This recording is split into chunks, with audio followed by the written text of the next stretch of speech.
All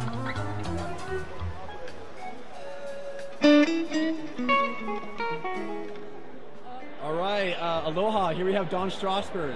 Aloha. Holy shoot, man. Okay, so we met at Rothbury like 4 years ago or something. That was when Willie was there. Yep. The Dead. Bob Dylan, Humphreys McGee. String Cheese, right? String Cheese was there. Yeah, that's the first Humphreys show that I've saw, and I was blown away. Oh my God, that show was. They were everywhere. They played like 4 times, and Montes Yahoo played with them. They were popping up. Dude, that show when they ended, when they cloosed it out on Sunday night, I mean, they absolutely destroyed. They destroyed it. Fucking insane. It was insane. I mean, that was fucking. It was great, and we were so done by that time. Like we were limping. I got in so much trouble because all my guys, all my like security, the heads of security and everything, they're like, the party has to end at some point. It has to end. We're like, let them keep playing. They're like, it's Sunday. It's gotta end. We're like, sorry. Yeah. No, but that was like the that really set you. That was set the new standard with festivals on so many levels. You know, and I was rolling with with Willie's kids that weekend, and Pat Simmons Jr. From the Dude Brothers. Yep, I remember meeting you guys. We had we were taking care of like your PA, and I forget what her name was. I think she got fired that weekend because she was taking care.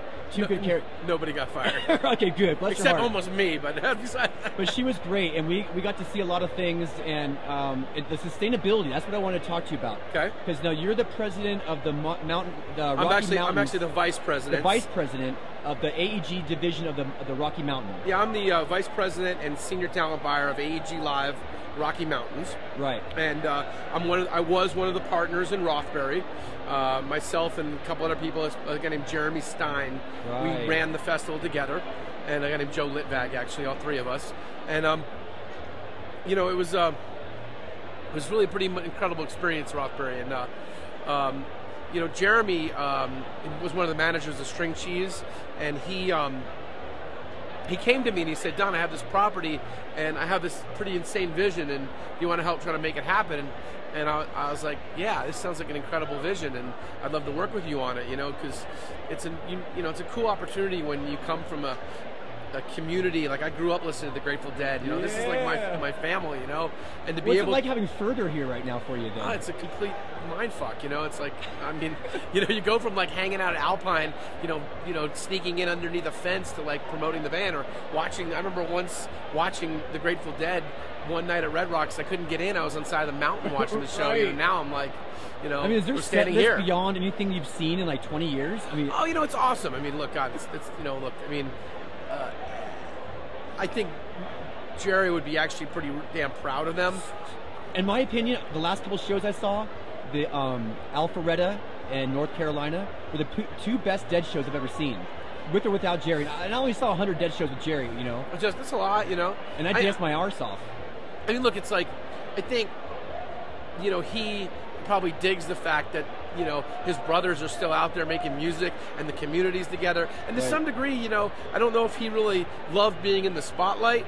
And I think to some degree it's like, it takes a little bit of the, I think the, a little bit of the mainstream bullshit gets kind of knocked away. Right. And unfortunately, he was so popular, it brought some of that with it. Yeah. So you kind of get back down to core and roots, Right. And I think he'd be pretty freaking happy about what's going on. And John Cadlesik's, like, his demeanor is like, he's the best. He is so. And I'm shocked that when he's like 4th on the bill. What I'm saying? It says like Phil, then Bob, then Jeff Chimenti, then John. I'm like, I think that comes down to Phil, Bob, and then everybody's name, how it comes out alphabetically. Actually, half these people are here for John. Though, God, yeah, he's amazing. But I mean, obviously Bob and Phil. I mean, they this is their music, and they made it and wrote it, and and we're blessed that they're here doing this. Back to Rothbury. Back to Rothbury. Yeah, the farmers market there. The thing is that Jeremy had a vision, and we wanted to help him execute it. And the idea was how do we use, and this isn't the only time we think about this, but how do you take the opportunity you have with all the people that come to your events to help them express as a community, what they feel, and inevitably we kind of can help do that. Right. Because, you know, each individual says, I want to do this, and we all know what our friends and our family and our community are like, but sometimes we have to take the energy to actually go out and, you know, and actually help implement it and say, you know, look, I mean, let's all learn how to recycle. Let's all learn what, what the difference is. Let's all think about this thing. Let's all try to ingrain it in our heads. And when we're all together in these larger environments, it's a great opportunity for us to, you know, to practice it and then get it into our behavioral psyche. Because you know what? No matter how, you know, positive a person you are and how, you know, focused you are on the world and the environment around you, you know, we're still just animals that kind of act a little bit on instinct. Right. And when you help that instinct along, then, you know, it's a natural thing. And I think that was kind of the goal with Rothberry. Yeah. You know, it's like with the Conscious Alliance, you know, where, you know, the idea is like, how do we, you know, say, hey, here you are as a community, let's remember that we can use this power, this group, to do some good stuff, and do some really good stuff to help people who are needy, who are incredibly spiritual, that have a certain, you know, like soul, to protect the soul of the planet. It really comes down to it. And you were talking about the, you know, the Indian communities up in like the Lakota Sioux and, you know, the Oglala Sioux and stuff. I mean, this is the fucking soul of our fucking planet. Yeah. You know, and like for us as a music community to get together to work with the Conscious Alliance and support them to help them, it's a fucking no-brainer. And I said fuck a million times, but it's a pretty goddamnly good expressive word, you know. Well, you had I never saw a farmer's market at a festival before.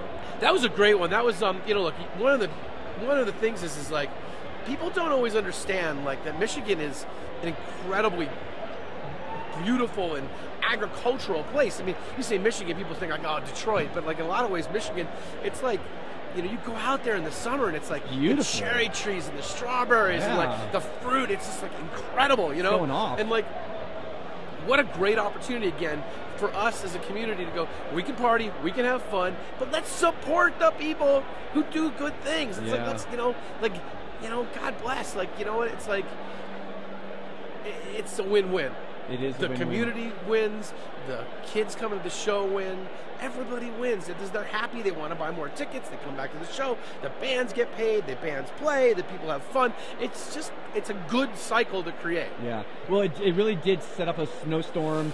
You know, other promoters were watching that, you know, looking at that show and looking how they can improve. And that's a good thing. Yeah. You know what? It's like, you know, we as promoters compete with each other, obviously, but at the same time is like, you know, there's nothing. You know, we all have a small group of us have a pretty important responsibility to the larger community of people who want to see live music or deserve to see live music. And the better that we can, you know, learn from each other and improve our craft, you know, the better our entire business works, and the better, you know, the better, you know, that we create a better environment for people to see music. Absolutely. Which means that more people want to go fucking see music. Right. So like all the fucking guys in the suits, they can be happy because everybody buys beer and then Budweiser stays in business. But as long as we're fucking having a good time, then God bless. Yeah, brother. Well, thank you so much for your time and energy. I look forward to your future. I know you got started at a young age.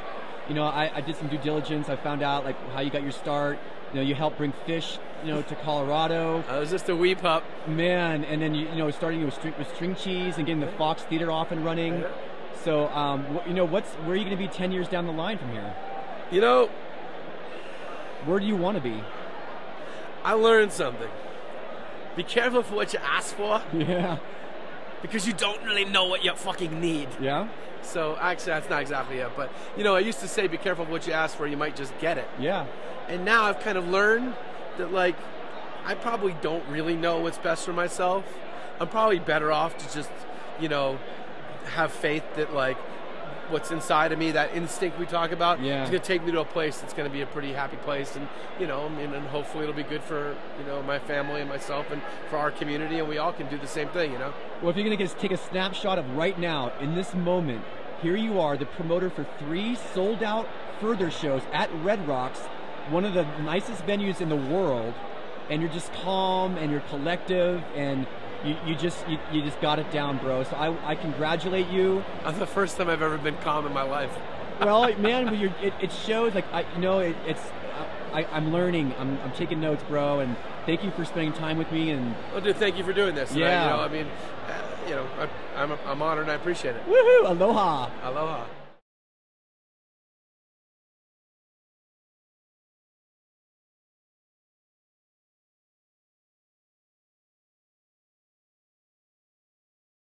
All right, so that's where we were with Mr. Don Strasberg. Check it out. The show's going to start about 20 minutes.